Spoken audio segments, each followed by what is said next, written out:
Frères et sœurs, recevez mes salutations. Qui va parler à Alassane Ouattara afin qu'il puisse comprendre? On ne peut pas aller demander au bon Dieu sa barbe. Non. Parce que Dieu passe par les gens pour parler à un humain. Les bossonistes, les comiens, les féticheurs, les athées, les apolitiques, les politiques, les religieux, la société civile, tout le monde, les gens parlent à Alassane Ouattara. D'écouter la parole de la sagesse et de ne pas être candidat pour la paix en Côte d'Ivoire. On écoute les hommes de Dieu et je vous reviens. Pastoral intitulé Lettre pastorale des évêques catholiques de Côte d'Ivoire pour une élection présidentielle juste, transparente, inclusive et apaisée a été au centre des échanges. Ce document vise à fournir des conseils pratiques sur le cycle électoral en Côte d'Ivoire en soulignant la place essentielle de la transparence, de la justice et la vérité. Les évêques catholiques parlent ici d'une élection inclusive. Ils demandent à ce que tout le monde soit candidat au nom de la paix. Alassane Ouattara n'a pas tant de raisons. L'Église catholique décide de prendre la parole une fois de plus, une énième fois, pour attirer l'attention de la communauté nationale et internationale. La Côte d'Ivoire va droit dans le mur, dans le chaos, à cause de l'obstination d'un seul individu à s'accrocher au pouvoir, Alassane Dramane Ouattara. Alors ici, frères et sœurs, on va écouter les évêques catholiques qui lancent encore un appel pour une élection inclusive en Côte d'Ivoire, qui interpelle le régime de Ouattara. Frères et sœurs, nous ne cesserons d'interpeller. Alassane doit comprendre que la Côte d'Ivoire n'est pas un royaume. La Côte d'Ivoire est une république. Oui, la Côte d'Ivoire n'est pas une monarchie, c'est une république. La démocratie doit primer. Mais Ouattara a décidé de mettre la Côte d'Ivoire sans dessus, sans dessous, sous le joug d'une dictature rampante. Une dictature sans fin, sans limite, barbare et brutale. Écoutez ici les évêques catholiques qui lancent un appel. Merci. Projet de lettre pastorale. L'examen et l'adoption d'une lettre pastorale intitulée Lettre pastorale des évêques catholiques de Côte d'Ivoire pour une élection présidentielle juste, transparente, inclusive et apaisée a été au centre des échanges. Ce document vise à fournir des conseils pratiques sur le cycle électoral en Côte d'Ivoire en soulignant la place essentielle de la transparence, de la justice et la vérité pour favoriser des élections sans violence et des résultats acceptés de tous. La célébration de ces 50 ans d'engagement pastoral se déroule dans un contexte national important. Le pays se prépare à une nouvelle élection présidentielle en octobre prochain. Ce temps de mémoire jubilaire coïncide donc avec un moment de discernement national.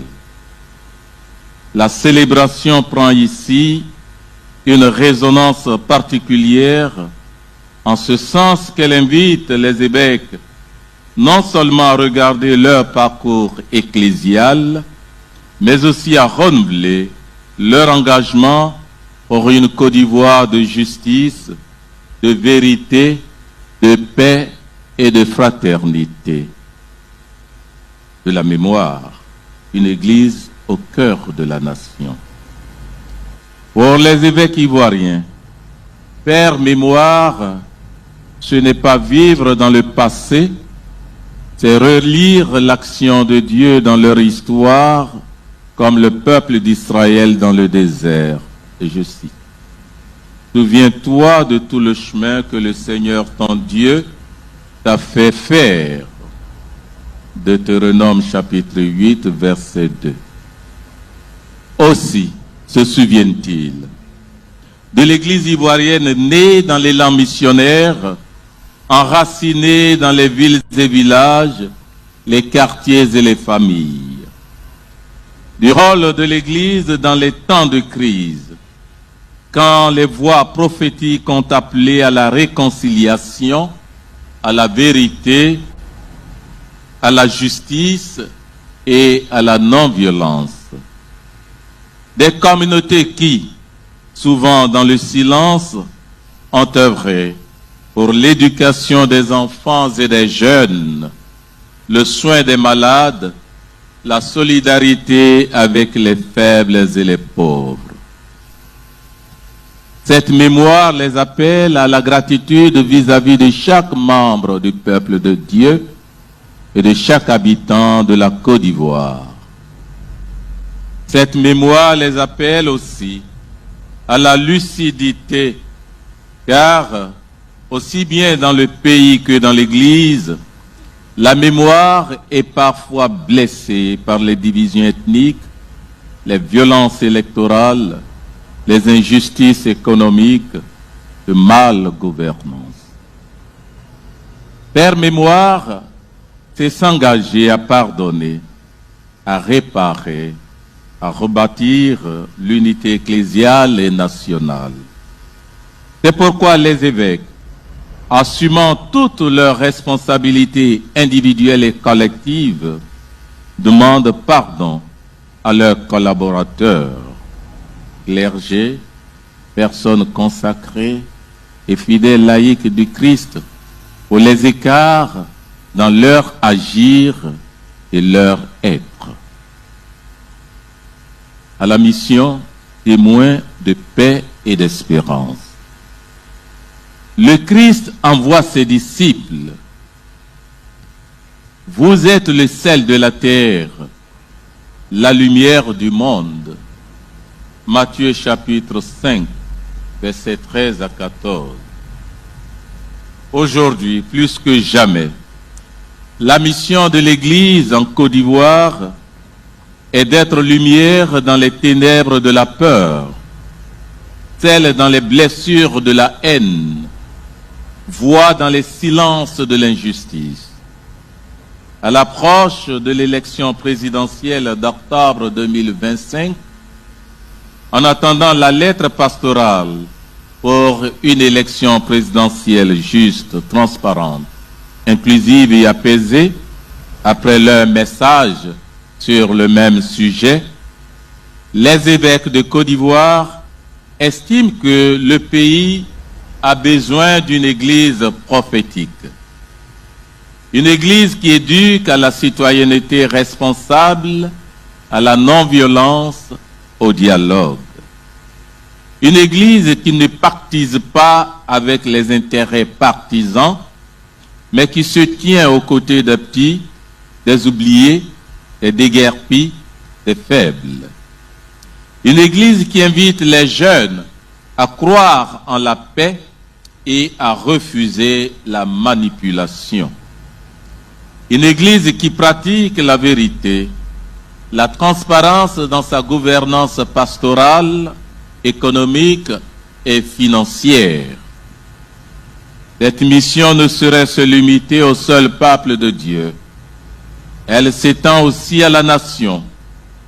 C'est pourquoi il s'engage, comme par le passé, à prier pour la nation, à accompagner les consciences, à offrir des espaces de dialogue et de réconciliation.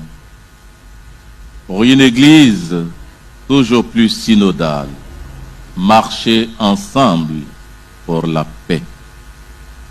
Le pape François de vénérée mémoire a appelé les évêques à bâtir une Église plus synodale, une Église dont les membres marchent ensemble, s'écoutent et dialoguent.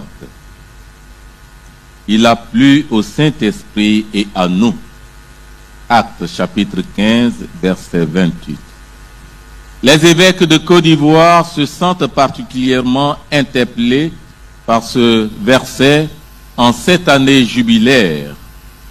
Ils s'engagent à davantage écouter ce que l'Esprit dit aux églises. Père Apocalypse chapitre 2 verset 7, à marcher ensemble avec le clergé, les personnes consacrées et les fidèles laïcs du Christ. De marcher ensemble pour eux et pour la Côte d'Ivoire signifie refuser la haine tribale, affirmer que tous, dans le pays et l'Église, sont des frères avant d'être militants. Créer dans leurs diocèses respectifs des lieux où les blessés de la politique, les exclus du développement, les victimes des abus sont écoutés. Donner la parole aux femmes, aux jeunes, aux déplacés, aux victimes d'abus, car ils ont beaucoup à dire. Une église synodale en Côte d'Ivoire est une église gardienne de la paix, semence d'unité, ferment d'une gouvernance plus fraternelle, d'une gestion plus transparente des biens de l'église et d'un nouveau vivre ensemble. Un devoir de mémoire, une urgence de mission. Ce jubilé de 50 ans n'est pas pour les évêques une simple commémoration. Il est un appel à continuer à servir l'Église et la Côte d'Ivoire avec le cœur du Christ. Les enseignements des évêques ont éclairé des questions pastorales critiques, ce qui a conduit à l'identification des défis majeurs de sa mission en vue d'un meilleur engagement pour les 50 prochaines années. Ainsi, l'Église sera une mémoire vivante des grâces reçues et des blessures à guérir. Une mission ardente, fidèle à l'Évangile et attentive aux souffrances du peuple. Une communauté synodale prête à relever les défis de la mission. En cette année électorale, comme pasteurs, les évêques demandent à tous d'être des artisans de paix, de rejeter les discours de haine, de s'éduquer et d'éduquer à la fraternité. Ils prient et œuvrent pour que le scrutin soit transparent, juste, inclusif et non violent.